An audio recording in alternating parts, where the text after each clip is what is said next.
നമസ്കാരം പ്രിയമുള്ളവരെ, പശ്ചിമേഷ്യയെ സംബന്ധിച്ച് സംഘർഷഭരിതമാണ് സാഹചര്യം എന്ന് തന്നെയാണ് സൂചനകൾ ലഭിക്കുന്നത്. പ്രത്യേകിച്ചും യുദ്ധം ചെയ്യാൻ മടിച്ച 3 സൈനികരെ ഇസ്രായേൽ പ്രോസിക്യൂട്ടർ ചെയ്ത് ജയിലിലടച്ചതായി വാർത്തകൾ പുറത്തു വരികയാണ്.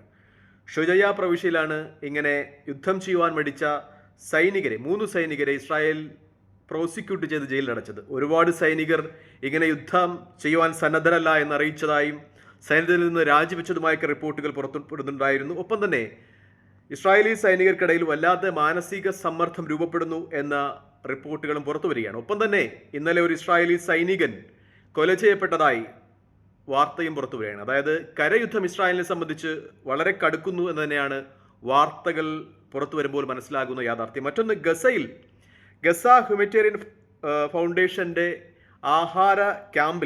ആഹാര വിതരണ കേന്ദ്രത്തിൽ നടന്ന വെടിവെപ്പിൽ 31 ഗസ നിവാസികൾ കൊല ചെയ്യപ്പെട്ടതായി വാർത്തകൾ പുറത്തു വരികയാണ്.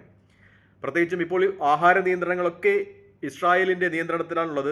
ഗസ ഹ്യൂമനിറ്റേറിയൻ ഫൗണ്ടേഷൻ എന്ന് പറയുന്ന ഒരു സംഘടനയാണ് അത് നിർവഹിക്കുന്നത്. ആഹാരം വാങ്ങുവാൻ കാത്തുനിന്ന 1000-ൽ പരം ഗസ നിവാസികളുടെ നേരെ ഇസ്രായേലി ടാങ്കുകൾ പാഞ്ഞെടുക്കുകയായിരുന്നു. അവർക്കു നേരെ ബോംബാക്രമണം നടത്തി. അങ്ങനെ 31 പേർ കൊല ചെയ്യപ്പെട്ടു, 100-ലധികം പേർക്ക് പരിക്കേറ്റു എന്ന വാർത്ത വളരെ പ്രാധാന്യത്തോടു കൂടി തന്നെ അന്തർദേശീയ മാധ്യമങ്ങൾ റിപ്പോർട്ട് ചെയ്യുകയാണ്.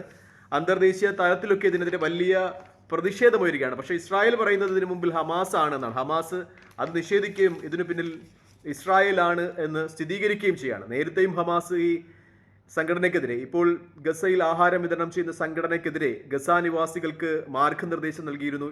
ഹമാസ് പറഞ്ഞത് ഈ ക്യാമ്പുകളിൽ നിന്ന് ആഹാരം വാങ്ങിക്കുമ്പോൾ ശ്രദ്ധിക്കണമെന്നാണ്. കാരണം ഈ ആഹാരം വാങ്ങിക്കുവാൻ വരുന്നവരുടെ ബയോമെട്രിക് വിവരങ്ങൾ ഇസ്രായേൽ ശേഖരിക്കുന്നു.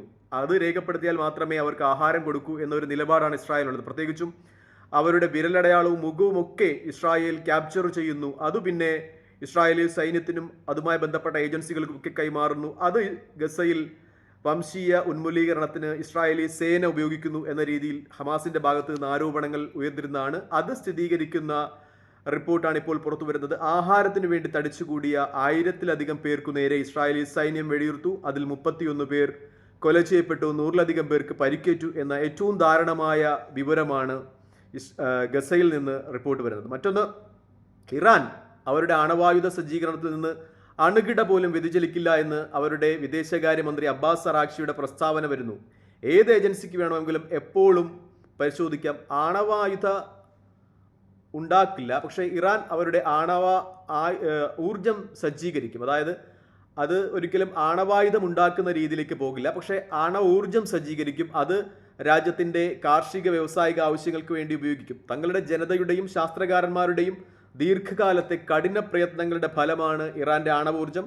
അതിൽ നിന്ന് ഒരു അണുകിട പോലും ഇറാൻ വ്യതിചലിക്കില്ല എന്ന് ഇറാന്റെ വിദേശകാര്യമന്ത്രി അബ്ബാസ് അറാഖ്ചി വ്യക്തമാക്കിയാണ്. ഏതെങ്കിലും കാരണവശാൽ ഇസ്രായേൽ ആണവോർജ കേന്ദ്രങ്ങൾക്കു നേരെ ആക്രമിച്ചാൽ ഇസ്രായേലിനുള്ള തിരിച്ചടി വളരെ ശക്തമായിരിക്കുമെന്നും അബ്ബാസ് അറാഖ്ചി മുന്നറിയിപ്പ് നൽകിയാണ്. ഇസ്രായേൽ ആക്രമിച്ചാൽ അത് അമേരിക്കയുടെ ആക്രമണം കൂടിയായി പരിഗണിക്കുമെന്ന് നേരത്തെ അബ്ബാസ് അറാഖ്ചിയുടെ ഭാഗത്ത് നിന്ന് പ്രസ്താവന ഉണ്ടായിരുന്നു. അതായത് ഇറാൻ പറയുന്നത് തങ്ങൾ ആണവോർജം അത് ഉത്പാദിപ്പിക്കും, പക്ഷേ അത് ഒരു ആണവായുധത്തിലേക്ക് നീങ്ങില്ല. രാജ്യത്തിൻ്റെ കാർഷിക വ്യാവസായിക ആവശ്യങ്ങൾക്ക് വേണ്ടി ഊർജം ഉപയോഗിക്കും, പക്ഷേ ആണവായുധം അത് ഇറാന്റെ പരിഗണനയിൽ ഇപ്പോൾ ഇല്ല എന്നാണ്. പക്ഷേ അമേരിക്കയുടെയും ഇസ്രായേലിൻ്റെയൊക്കെ വാദം 1% പോലും ആണവോർജം സജ്ജീകരിക്കുവാൻ ഇറാനെ അനുവദിക്കില്ല എന്നാണ്. പക്ഷേ അന്താരാഷ്ട്ര ആണവ ഏജൻസിയുടെ റിപ്പോർട്ട് പ്രകാരം, കഴിഞ്ഞ ദിവസങ്ങളിൽ അവർ സമർപ്പിച്ച റിപ്പോർട്ട് പ്രകാരം ഇറാൻ 9 ആണവ ആയുധമുണ്ടാക്കുവാൻ തക്കവണ്ണം അവരുടെ ആണവ ഊർജം സജ്ജീകരിച്ചു കഴിഞ്ഞു എന്നാണ്. എന്തായാലും ഇതുമായി ബന്ധപ്പെട്ട കൂടുതൽ വാർത്തകൾ വരുവാനിരിക്കുന്നതേ ഉള്ളൂ. തൽക്കാലം ഈ വീഡിയോയുമായി ഇവിടെ വാങ്ങിയാണ്.